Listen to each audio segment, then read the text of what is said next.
amigos, bem-vindos ao Gente que Fala ao vivo de meio-dia a 1 pela Rádio Trianon, AM 740 São Paulo, Rádio Universal, AM 810 Santos e AltV, www.altv.com.br, com reapresentação 6 horas da tarde. Nosso site, www.gentequefala.com.br, nossa página Facebook, /programa Gente que Fala, o Twitter, @Gente que Fala M, o nosso WhatsApp é São Paulo 11 974012235 e um telefone à sua disposição, também São Paulo 11 5052 6622.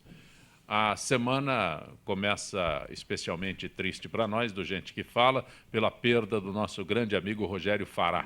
Faleceu ontem em São Paulo, vítima do câncer.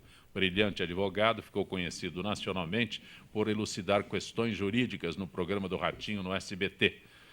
Fará também foi vereador por São Paulo, quando, entre outros feitos, deu ao céu Vila Rubi o nome do jornalista Alexandre Kadunk. Rogério Fará esteve pela última vez no Gente que Fala no dia 6 de outubro, mas seu dinamismo e seu espírito de luta estarão sempre conosco. Ao nosso querido amigo, nosso muito obrigado pelo tempo que esteve conosco.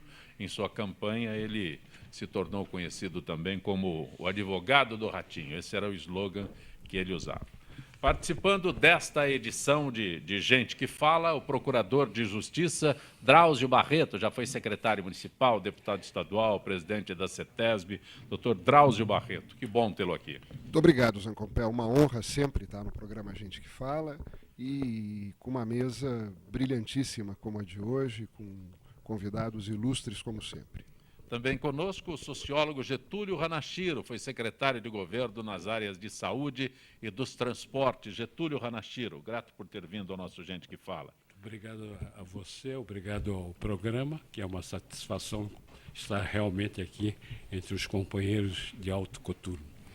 Também conosco o advogado e empresário Misael Antônio de Souza. Doutor Misael. Tudo bem? Tudo bem. Obrigado mais uma vez pelo convite. É uma satisfação estar aqui com esses colegas de mesa, que hoje, com certeza, os ouvintes muito aprenderão, porque só temos aqui pessoas de alto nível.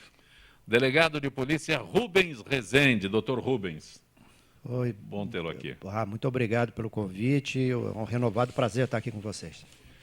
O primeiro assunto de hoje, reajuste de autoridades, vai gerar impacto de 3 bilhões e 800 milhões. O reajuste salarial das principais autoridades do país, que deve ser aprovado pelo Congresso nesta semana, produzirá um efeito cascata com impacto anual de pelo menos 3 bilhões e 800 milhões, beira os 4 bilhões aos cofres públicos.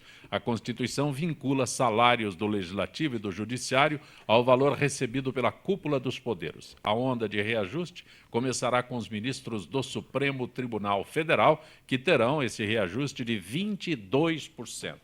Por quem eu posso pedir análise? Posso ser, doutor Drauzio? Sem dúvida. A Constituição Federal estabelece como teto de remuneração dos servidores públicos da União, dos estados e municípios, aos subsídios recebidos pelos ministros do Supremo Tribunal Federal. Deflagrado o processo na Suprema Corte, isso se comunica aos demais poderes, ao Congresso Nacional, aos membros do Poder Executivo e aos estados e municípios, como nós dissemos. Daí o efeito, não é, cumulativo, efeito cascata. Eu nem sei se esse número, Zancopé, está correto. Talvez seja superior a esse valor, o impacto de 4 bilhões quase, dada a ampla magnitude, é como se fosse um guarda-chuva, não é? Dr. Drauzio, e isso depois pressiona as outras carreiras a pedirem os seus aumentos. Só esclarece uma dúvida aqui, o senhor tem condições de esclarecer. Quando eu digo alta de 22%, é linear? 22% para todo mundo? Teoricamente, o Supremo estabeleceu a ele esse percentual de remuneração, submeteu ao Congresso Nacional, as duas casas legislativas já votaram, Câmara e Senado. Agora, iniciativas próprias, tanto do Congresso Nacional como dos poderes executivos, terão a possibilidade de fixar os vencimentos e subsídios dos seus integrantes, até o limite dos 22%, que chega próximo dos R$ 36 mil o salário máximo a ser recebido por qualquer servidor público do país. Doutor Misael, Rubens. Olha, eu acho que não é linear, tentando responder a sua pergunta, porque o chefe do executivo, de cada poder, ele vai mais ou menos tentar justificar ou colocar alguma forma assim que seja mais equânime com todos os funcionários. Então, nem sempre é linear. Não acredito Não é que seja automático, linear. Não é mas automático. este é o teto. Esse é o Esse é o máximo. teto, esse é o limite máximo. É o limite É máximo. linear no teto. É linear no teto. Poderão todos ganhar até exatamente. isto. Não é? Essa linearidade existe, mas automaticidade não. Perfeito. Veja, eu não veria problemas nesse aumento, até que se você for examinar o vencimento nominal de cada categoria, o magistrado do Supremo Tribunal Federal, o senador, o governador, presidente da República, é relativamente compatível com o mercado. Eu até diria mais baixo. O grande problema, na verdade, são dois. Primeiro, o cumprimento do teto. Nem todos cumprem o teto. E realmente nós estamos nesse processo há muito tempo.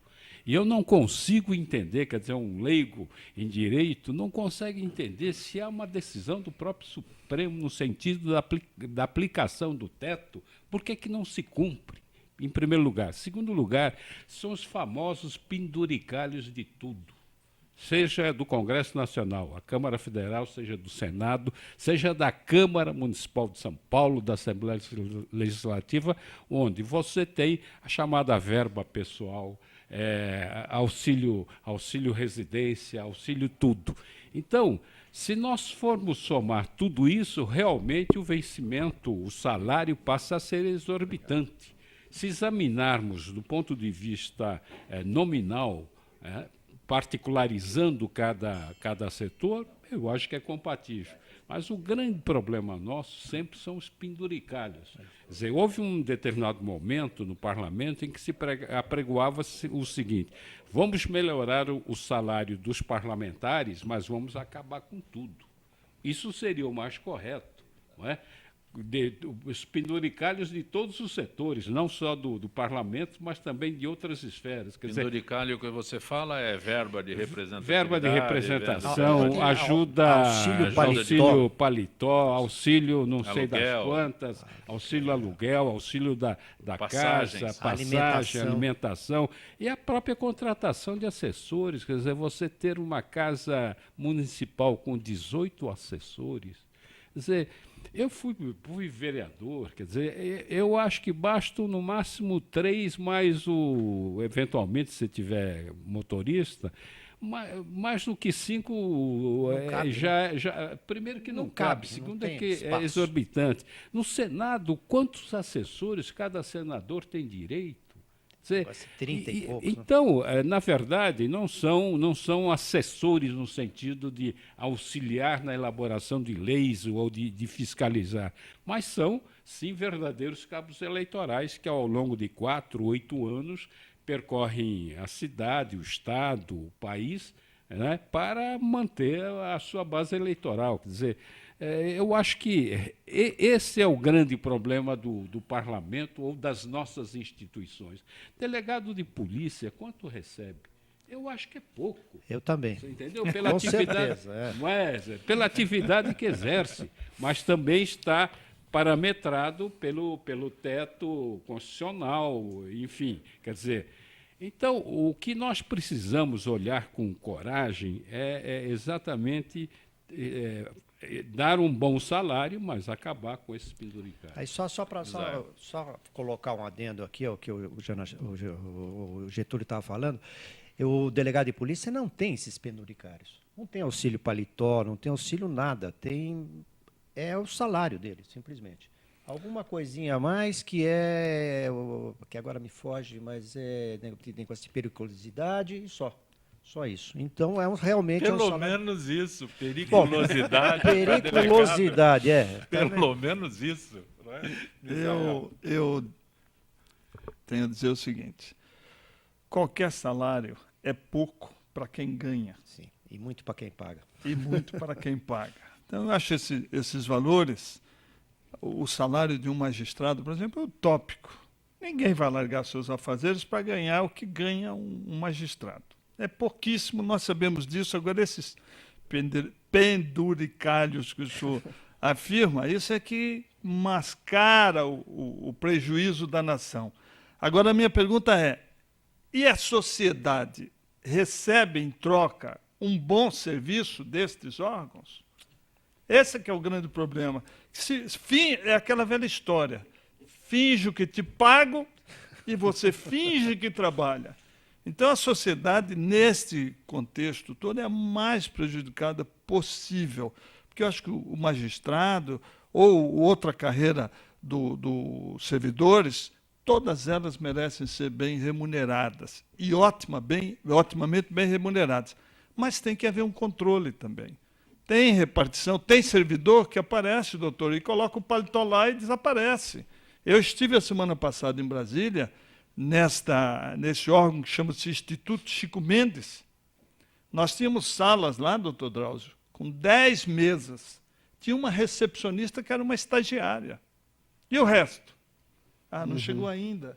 Não está viajando.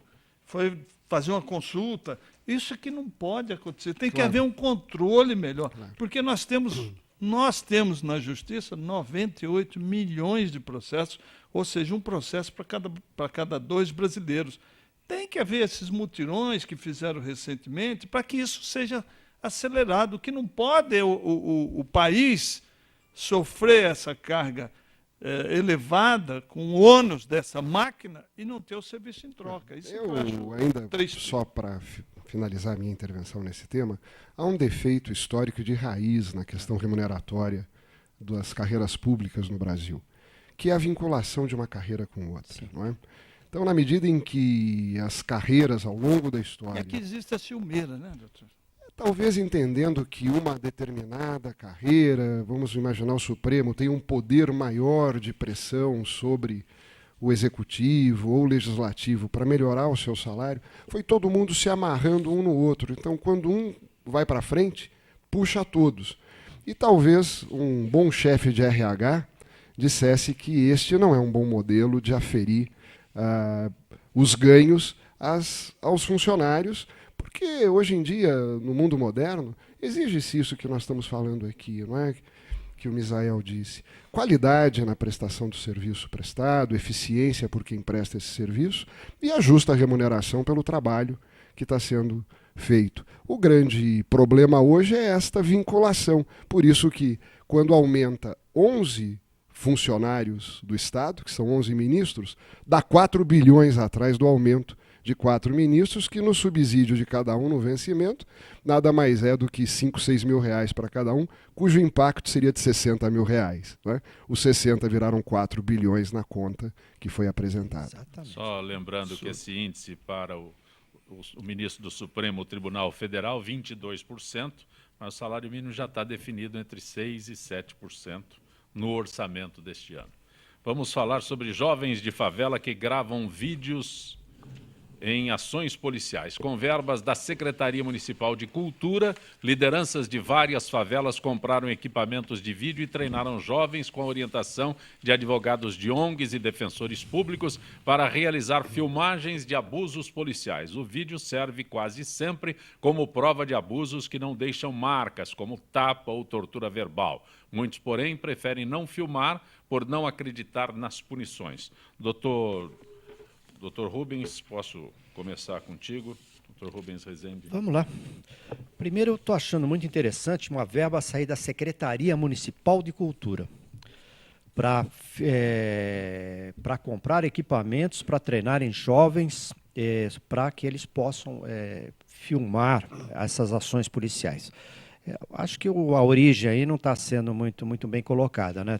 Vê-se aí claramente o interesse político. É o interesse político de fazer uma briga contra a polícia e tal.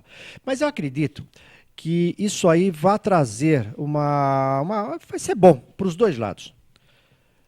Para quem está sendo interrogado, para quem ele tem um direito de mostrar, olha, realmente houve abusos por parte policial, tudo. Mas também o oposto. Porque muitas vezes as pessoas vão denunciar um policial e chegam, não, fui torturado, fui isso, fui aquilo, me xingaram, e a palavra dele tem um peso enorme. E a polícia meio desacreditada não tem esse peso. Às vezes a pessoa tem que ficar provando e mostrando e divulgando que agiu nos limites da lei. Eu acredito que se a pessoa começar a filmar realmente, vai aparecer a verdade. Doutor, eu acho que é o inverso aí. Quem tem que filmar é o policial, porque hoje ele não tem voz ativa, não tem comando, não tem poder para exercer. Então tem que haver o inverso. E nem verba para comprar essas câmeras filmadoras, que está saindo da Secretaria Municipal de Cultura. Como esses advogados aqui dessas ONGs, é que tem que ver o que é melhor para a sociedade, não ficar incentivando um tipo de banalidade dessa. Eu não quis falar dessa forma aí, para não parecer que eu estou defendendo muito, as coisas, eu sou muito os valores defensor nesse país estão invertidos. Os valores nesse país estão invertidos. Aqui é a Secretaria Municipal de Cultura. Você foi secretário de Educação. Pois é, fui secretário de Transporte. Saúde, transporte. Isso. Eu queria saber Eles não deixam de ser um homem muito bem educado. Com que motivação, com que base realmente essa verba foi atribuída a esses jovens, não é? Porque eu também, como cidadão, me sinto no direito de aportar essa verba para comprar umas câmeras também para ver os conflitos que ocorrem, sobretudo no trânsito. Né? De repente, é a minha linha de defesa. Mas, de toda maneira, o que eu vejo é o seguinte... em certa medida, esta é uma situação que denigre cada vez, ou tenta denegrir cada vez mais a imagem do nosso policial. Esse é o objetivo principal. Eu sou, evidentemente, pode ter absoluta certeza eu sou contra que esse é o principal abuso objetivo que se possa cometer por parte das autoridades policiais. Mas não sou favorável a que se denigre a imagem dele. Nem todos os policiais cometem atrocidades. E a salvação da polícia serão essas filmagens. A nossa polícia, tanto a militar quanto a civil, tem que ser cada vez mais prestigiada no sentido de que elas prestam um serviço à coletividade e que nós temos que ter respeito por essa instituição, que, em última análise, é a última trincheira que a gente tem em relação aos criminosos, não é? Hoje nós estamos sob a égide de uma organização criminosa muito grande aqui em São Paulo. Não é? Daqui a pouco, que já tem penetração no judiciário, já tem penetração da própria polícia, quer dizer, daqui a pouco nós vamos viver realmente quantas pessoas hoje procuram, aquelas que podem, evidentemente, estão buscando refúgio em Miami. Empresários brasileiros, eu não digo que nós vamos, mas o que eu digo é o seguinte, realmente você não tem tido a oportunidade realmente a população prestigiar a nossa polícia. Que existem violências, atrocidades, torturas, essa coisa toda, existem, que temos que combatê-las. Agora, não em troca de você denegrir a imagem da própria polícia. Doutor Drauzio? Eu, como todos aqui da mesa, penso que isso é um processo mais profundo do que apenas o registro de uma imagem. O que se quer é o que vem acontecendo ano a ano, desacreditando as nossas instituições, não apenas as polícias civil, militar, federal, não é isto. Eu acho que é uma coisa pior do que isso, lamentavelmente. É esse descrédito constante de toda e qualquer instituição, a desmoralização de todo e qualquer valor que passa pelos valores, inclusive familiares, a relação de autoridade obrigatória que tem que ter entre pais e filhos. Há um esgarçamento para tudo isso. Não é? E alguém aí pensa em alguma sala como continuar aprofundando isso na nossa sociedade, que é por demais violenta. O brasileiro se vende por aí ao mundo que é um povo pacífico. Mas eu pergunto a todos nós aqui, a quem nos ouve e nos assiste, que povo pacífico é esse que matou no ano de 2012 mais de 70 mil pessoas? Falta de impunidade, doutor. Mas pessoal não tem este número, Misael, este número é um número oficial que não é do Brasil, é um número oficial da ONU. É o país mais violento do planeta, o Brasil foi, no último ranking fechado, que foi 2012. morreram mais de 70 mil brasileiros em crimes de homicídio. Não estamos falando em outro tipo de crime, não é violência do trânsito. Nós estamos falando em guerra civil. Números mais expressivos que de guerra civil. Se nós pegarmos um balanço de todos os países que estão convulsionados por guerra civil, ou até guerra entre nações mesmo, o balanço não é esse. O balanço não é esse. E quem é que tem que enfrentar isso? Cada morte, cada dessas 70 mil mortes que aconteceram e outros milhares ou milhões de delitos que acontecem todo ano. As nossas polícias. Ao invés de nós melhorarmos a capacidade de enfrentar isso, do policial está muito bem treinado sob aspecto emocional, porque não é brincadeira o sujeito sair de casa para trabalhar. Cada um de nós se arruma para ir trabalhar atrás de uma mesa, no seu trabalho, advogado, jornalista, consultor, médico. Mas o policial põe a sua roupa e vai para a rua para até morrer. Há um desgaste psicológico violento em quem tem esta missão, esse trabalho, essa responsabilidade. E esse tipo de mecanismo, vamos dizer, que estão criando aqui de ficar como se fosse um dedo duro do trabalho do policial, não é? Devia ser o contrário, dizer, a população, quando chegar o policial, atenda à ordem do policial, não enfrente o policial, porque ele está agindo em nome do Estado. Se tiver uma situação de crime, convoque imediatamente o policial, não fique na janela filmando ele, não é isso? Mas enfim, o objetivo é exatamente esse. Diminuir e escrachar. Eu tenho pena do policial. O policial hoje que cometer qualquer deslize, ele está fora da instituição, ele está execrado da sociedade, porque nada de bom vem para o servidor público. E olha que nós temos policiais de primeiríssima linha desse país, quer na Polícia Civil, quer na Polícia Militar. O senhor veja, por exemplo, na parte de treinamentos. Como é que o Brasil pode sobreviver com uma única fábrica de munições, vendendo uma caixa de munição a $180, quando o resto do mundo, essa mesma munição custa de $9 a $12. Uma pistola para armar o policial, uma boa pistola, se nós abríssemos uma licitação internacional, se venderia essa mesma pistola, Smith & Wesson, Glock, outras marcas de renome e de qualidade, a $440. No Brasil custa $1.540. Como é que nós teremos um profissional bem treinado? Como é que o profissional vai sentir esse estímulo, vai receber estímulo para sair à rua? Ele vai com um material sucateado, uma munição antiga, e ainda tem todas essas coisas que a sociedade, dirigida por ONGs e por ONGs integrantes do governo, que, diga-se de passagem, não sei por que o governo dá essa liberdade. Nós temos uma cidadã, que é a secretária nacional de Segurança Pública, que exemplo ela dá à sociedade de segurança? Nenhuma. Então nós precisamos rever essas coisas, meu Deus do céu. Israel, eu acho que você falou como sai o policial para trabalhar, muitas vezes ele sai, mas procurando se esconder. Sim. Ele sai com medo, ele sai... Se ele aquele jogador de futebol que entra em campo para não jogar, sabe? Para ficar, a bola vai para cá, ele vai para lá.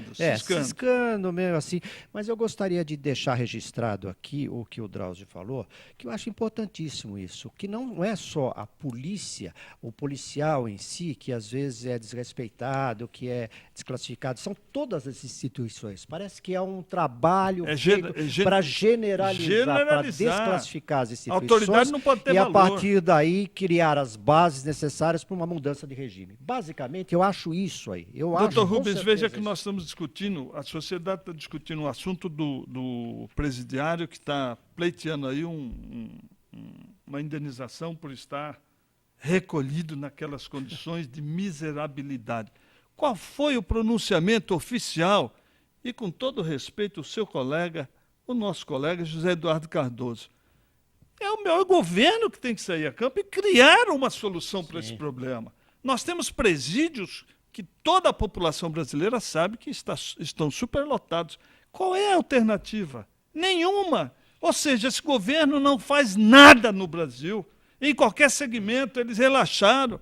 Agora estão nos encarcerando o doutor E cá pra nós, Getúlio. viu, Misael? Quem não quiser ficar lá do jeito que tá, que não cometa crime, pô. Pô, pior ainda, com um agravante Pô, pior é ainda. simples não ir parar lá. Os direitos, Com o nosso... Siga as regras da sociedade. Os direitos que o presidiário tem, ele recebe, a família do presidiário recebe um salário, uma ajuda muito maior do que o do trabalhador. Mas ele não pode ser recolhido da maneira que está sendo recolhido. Não E pode nós, também, nós claro, isso é estamos sendo evidente. encarcerados indiretamente, e aí o doutor Getúlio vai afirmar isso, com pista de ciclista, com pista de ônibus.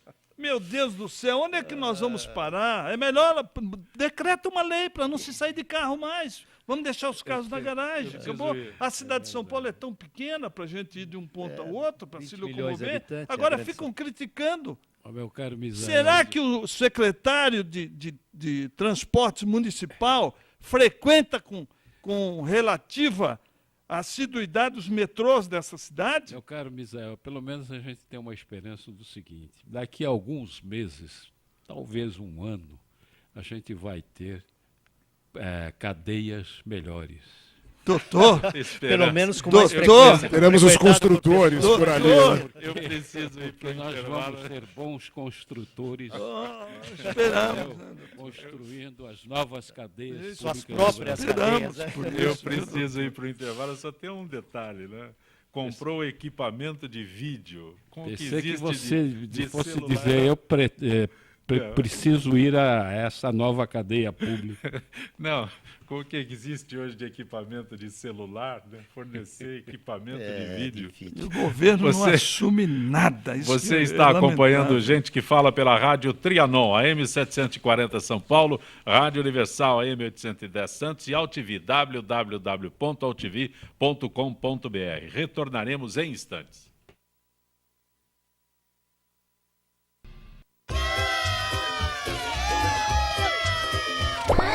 Xixi?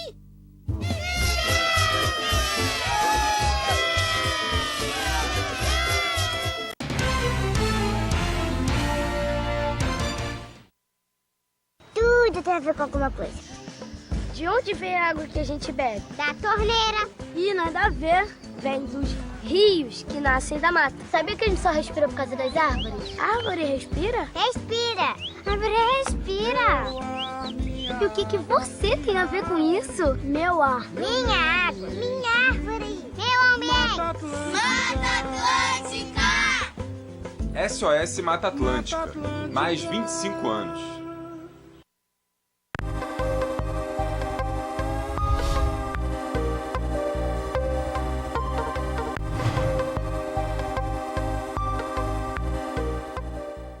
A Câmara de São Paulo convida você para debater o Orçamento 2015. Ele vai ajudar a melhorar a nossa cidade. Será a sua chance de indicar os investimentos necessários em seu bairro, como mais recursos para a saúde, transporte público, moradia e lazer. Aproveite essa oportunidade e venha para as audiências públicas. Estamos esperando por você. Participe!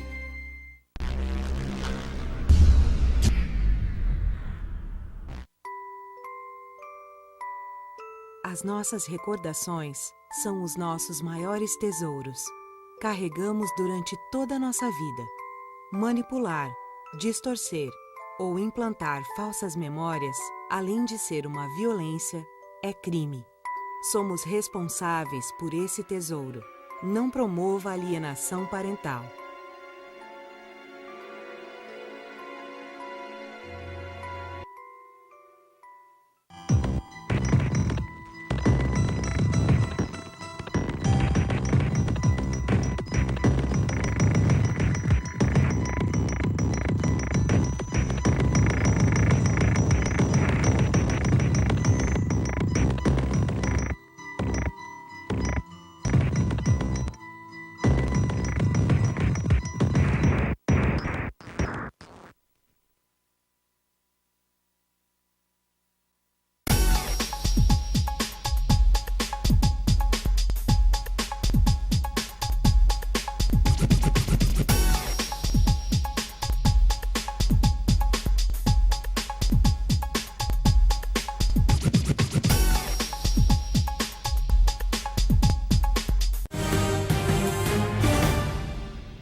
Você está acompanhando Gente que Fala pela Rádio Trianon, AM 740 São Paulo, Rádio Universal, AM 810 Santos e AltV, www.altv.com.br, com reapresentação 6 horas da tarde. Falência da Boi Gordo irá leiloar área equivalente à cidade de São Paulo. Acontece hoje o maior leilão da história do agronegócio brasileiro, com dimensão territorial equivalente à área urbana da cidade de São Paulo, avaliada em mais de 400 milhões de reais. O leilão se deve à falência da Boi Gordo e será realizado a partir das 16 horas na Casa de Portugal, Avenida Liberdade, 602, no centro, em São Paulo, com transmissão direta pelo canal do Boi e pelo site www.massafalidaboigordo.com.br. Participando desta edição de Gente que Fala, o Procurador de Justiça, Dr. Drauzio Varela, Dr. Drauzio Barreto. Não, o Varela me dignifica muito. Grande homem. Uma grande cabeça. No momento, me atropelei aqui. É que ele é o Drauzio mais nobre, mais ilustre. Não é verdade. É difícil distinguir qual dos dois, né, Zé? Você é extremamente competente. Claro. O advogado e empresário Misael Antônio de Souza, o delegado de polícia Rubens Rezende, o sociólogo Getúlio Ranachiro. Eu estou bem hoje, já disse. Você tem dúvida de quem vai arrematar esse leilão aí? Não, não tenho. Amanhã eu lhe digo, você vai ver. Amanhã eu também sei, eu quero hoje, Amanhã queria saber hoje. Fala hoje, eu quero Fala saber hoje, amanhã. Informa hoje. Quem é que anuncia na televisão? Um tal de Friboi? Não sei. Quem é que está de bem com o governo? Eu não sou. Exceto se houver um aborto aí da natureza, mas que está tudo... Mas se acontecer mesmo, eu acho que fica tão evidente, né? Fica tão absurdamente Nós somos uns inexplicável. bonecos nas mãos Não entendo. Não. Esqueleto vestido de Papai Noel vira caso de polícia em Itu. Um esqueleto com roupas de Papai Noel virou caso de polícia em Itu. Enfeite macabro foi posto à frente de uma casa. Vizinhos se assustaram após confirmarem que os ossos eram verdadeiros e avisaram a polícia. O esqueleto será submetido à perícia para confirmar se os ossos realmente são ossos humanos. O dono da casa foi ouvido e liberado. Ele disse ter encontrado a alçada numa caçamba de lixo e decidiu fazer a brincadeira. O difícil é saber como é que esse homem conseguiu vestir de Papai Noel essa vítima aí. Dr. Drauzio. Bom, se insere aí nas bizarrices por hora, né? Uma brincadeira dessas. Esse Papai Noel, tadinho, teve uma ceia fraca. Ranachiro, algo. A brincadeira é de mau gosto. Mas hoje nós vivemos, doutor, quanto pior, melhor, né? Tanto é que o deputado mais votado desse país, que ele fazia coisas bizarras, e eu acho que isso revolta a população, como isso é tudo, esse país é uma droga mesmo, vou votar nele. E aí nós temos essa representação que deixa muito a desejar. E pensando bem, ele foi o mais presente em todas ele esteve lá constantemente, diariamente e tal. E a última votação dessa PEC aí, ele votou direito, né? Acho que como todo mundo deveria ter votado. E a única vez que ele usou a tribuna, ele falou 2 horas, né? Perguntaram para ele que horas são, ele falou 2 horas. O máximo de participação dele. Alto Tietê ganha sobrevida com água do volume morto. A Sabesp incorporou a água do volume de um volume morto que dará sobrevida ao sistema Alto Tietê, que abastece 4,5 milhões de pessoas na Grande São Paulo. Com isso, o nível do sistema passou de 4,1 para 10,7. O nível das represas estava mais crítico que do Cantareira e poderiam entrar em colapso em janeiro. Especialistas agora creem que pode haver um fôlego suficiente para atravessar a temporada de verão. Ranachiro, analisou tudo isso? Olha, eu acho que, pelo que dizem os especialistas, realmente nós vamos passar a temporada de verão. O problema é saber quando começar o período da estiagem, se nós vamos ter fôlego suficiente para chegar ao outro verão. Porque, a rigor, todo o período de chuvas agora não serão suficientes para que você mantenha o nível dos nossos reservatórios suficientes para você passar o período da estiagem. Agora, a gente nunca sabe quão longa vai ser essa estiagem. Infelizmente, este ano foi um período bastante grande, foi talvez uma das maiores estiagens que o Estado de São Paulo teve, né? E realmente, se o governo não acelerar algumas atividades, sobretudo algumas obras de reforço por parte da água que vem do Vale do Ribeira, nós teremos problemas talvez mais para frente daqui a 2, 3 anos. É importante também deixar registrado que com essa falta de água aí, o pessoal parece estar conscientizando-se de que a necessidade de economizar água.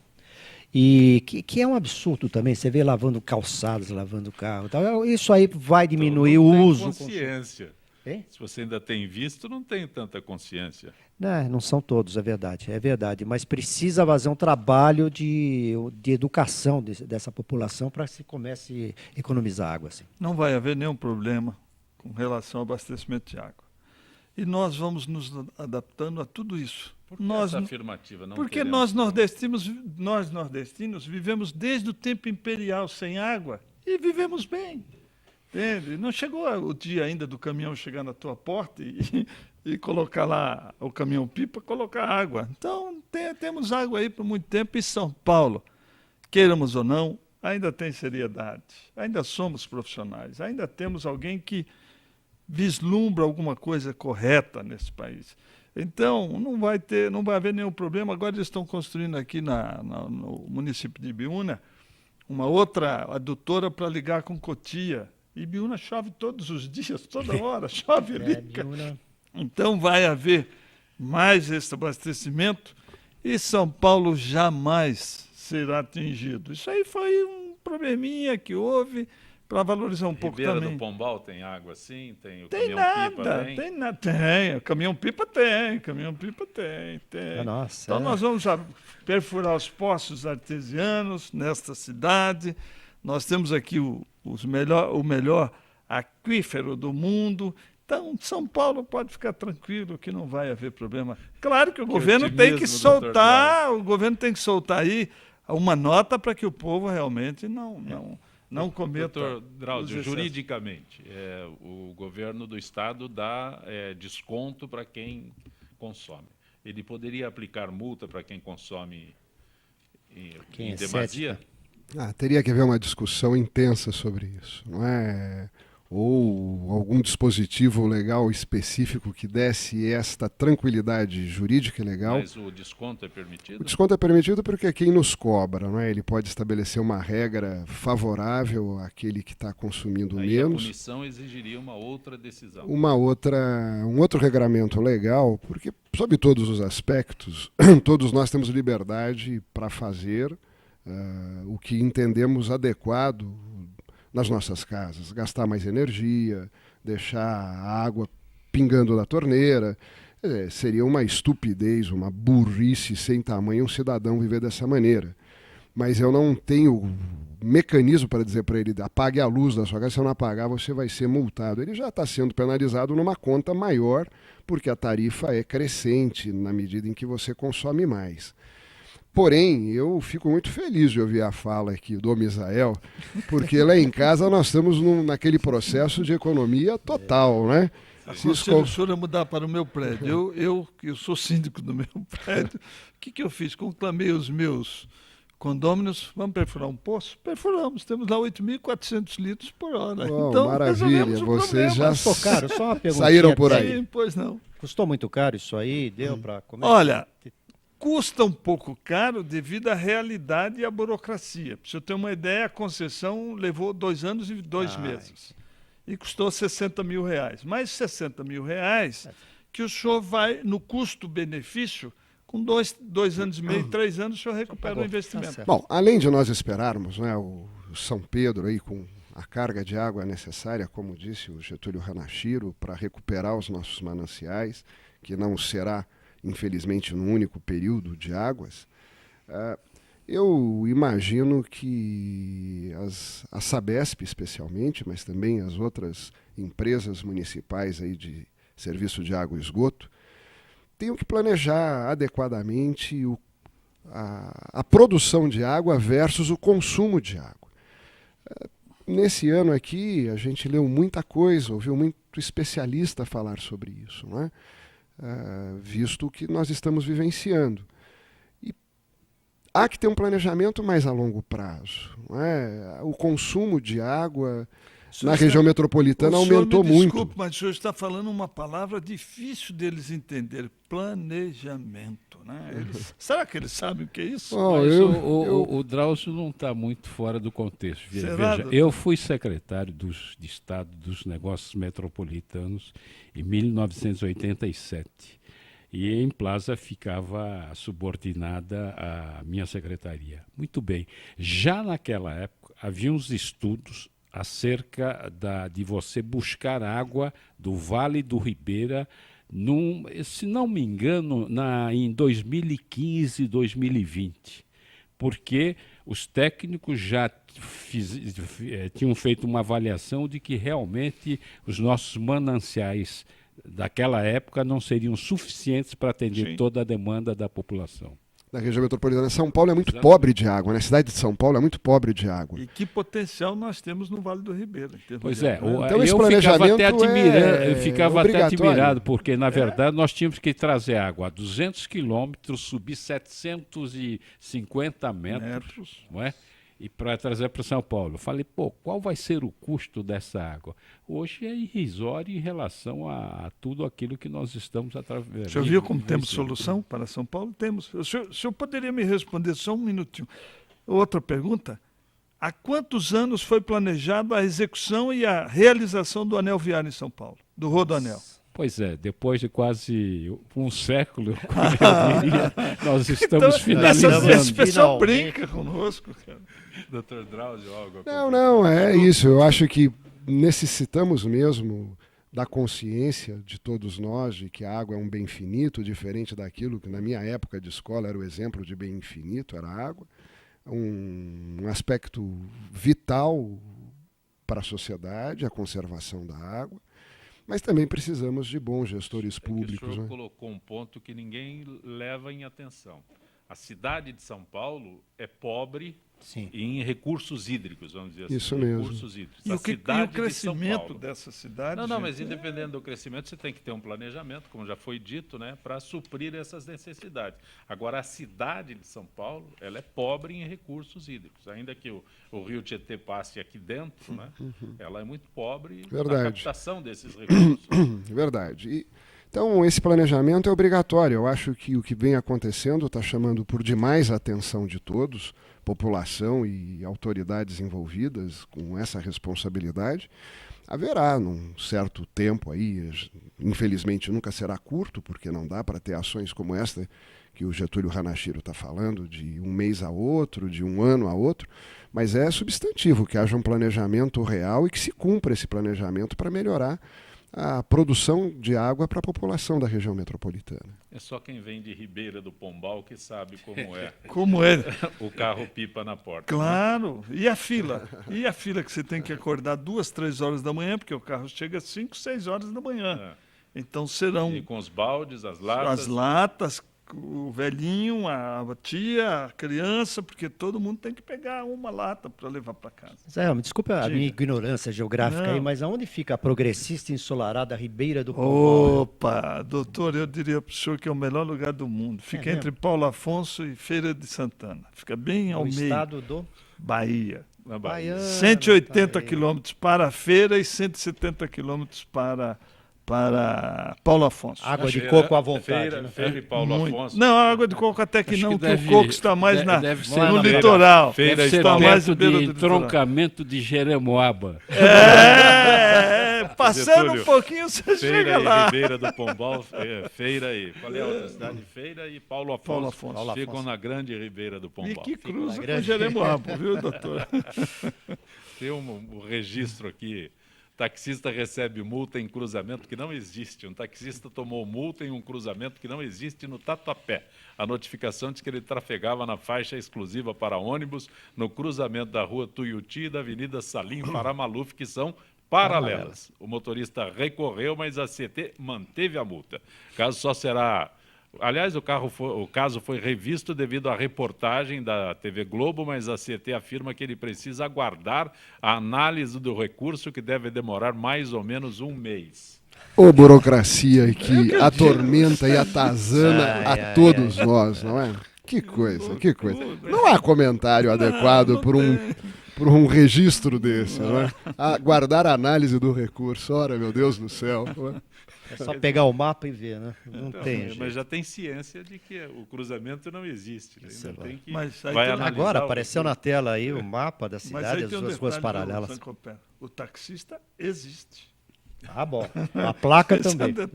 É que foi fiscalização eletrônica, portanto essa multa é uma multa virtual.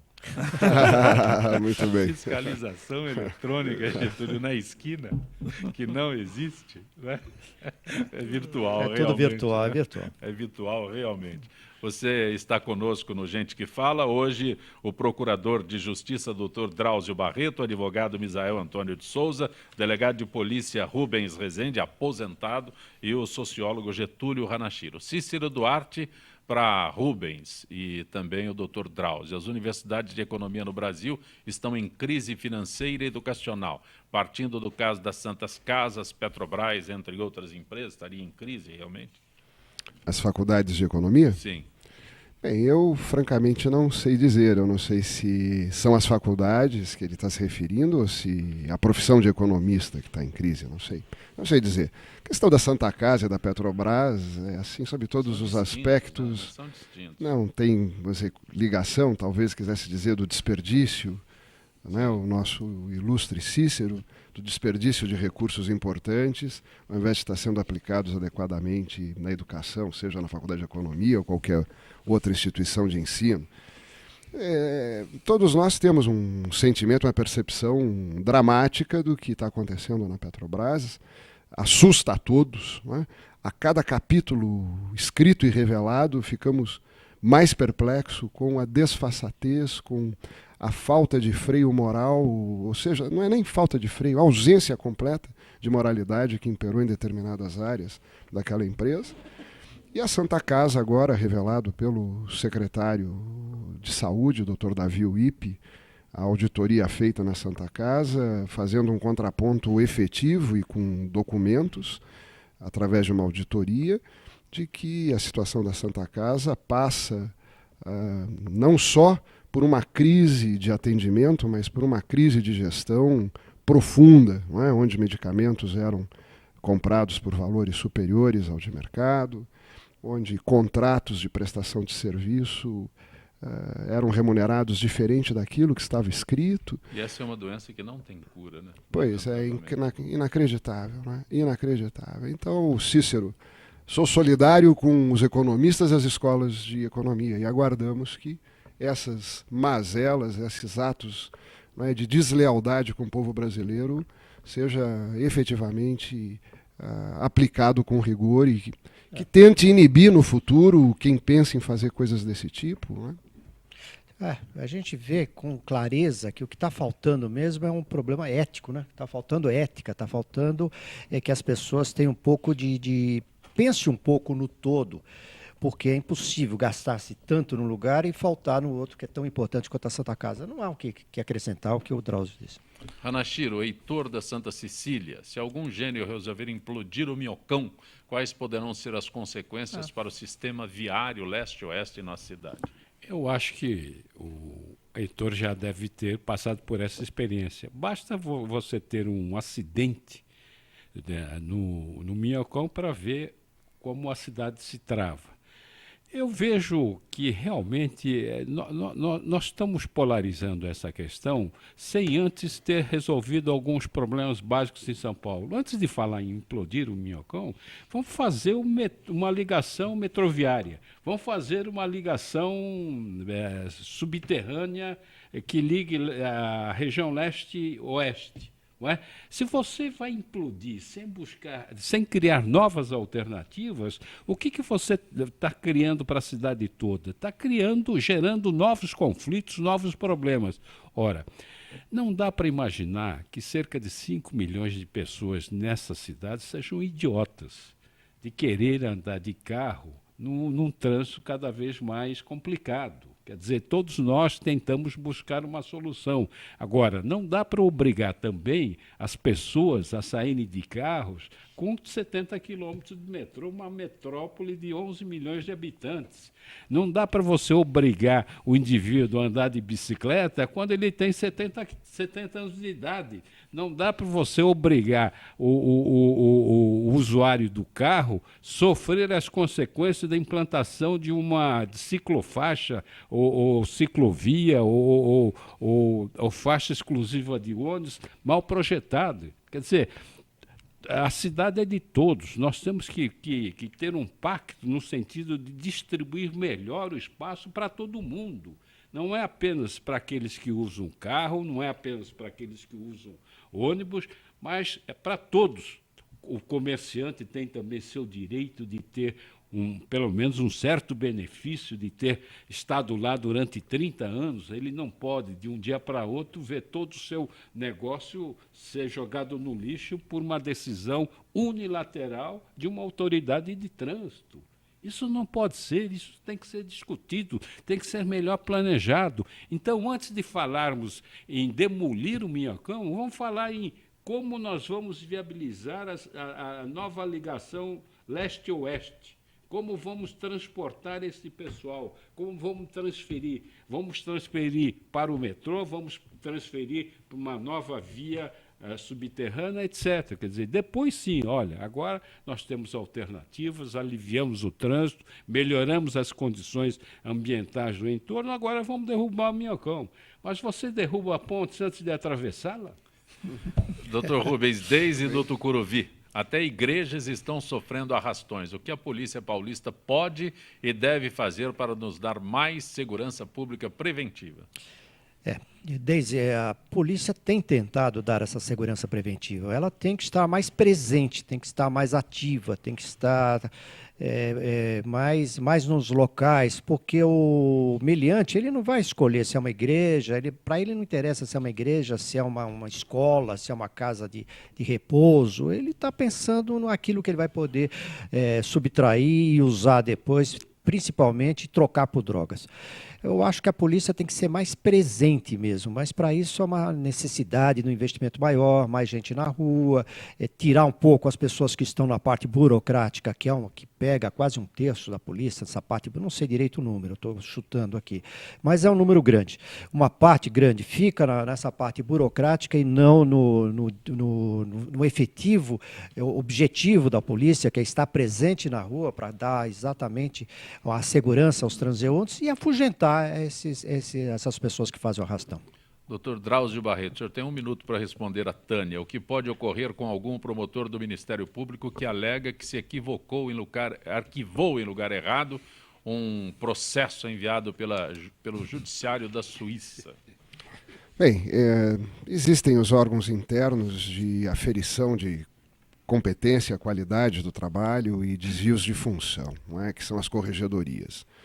Entendo que o primeiro impacto que pode sofrer um membro do Ministério Público que trabalhou mal, que errou ou que assume que errou, é passar pela corregedoria. Lá ele tem punições que vão desde uma simples advertência até a exclusão dos quadros do próprio Ministério Público. Não há tempo para mais nada. Doutor Drauzio Barreto, eu agradeço a gentileza e minhas desculpas pela... Honra minha em todos os sentidos, inclusive com o equívoco. Muito obrigado. Doutor Misael Antônio de Souza. Misael, muito bom tê-lo aqui. Uma satisfação grande estar aqui debatendo com os colegas e até a próxima, se Deus quiser. Doutor Rubens Rezende, graças por vir. Muito obrigado pelo convite. Eu quero desejar a todos, ao pessoal da banca aqui, de todos, um bom Natal, um bom Ano Novo. E até o ano que vem, se Deus quiser, né? De repente chamamos antes, hein? Não, porque agora, Getúlio hoje eu já tô... bom de você viajar. Getúlio Ranachiro, muito bom tê-lo aqui sempre. Muito obrigado e meus cumprimentos a todos.